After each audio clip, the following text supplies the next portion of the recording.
Hello everyone. Today we talk about how to fix the app Magicplan. You will go to settings. Then we click on apps. After that you will search the app Magicplan and you will click. Then you will on for stop. After that you will go to storage. Then you will click on clear cache.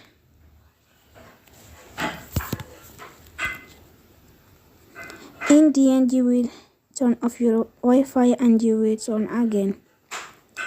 Don't forget to support us by like and subscribe. See you next time and thank you for attention.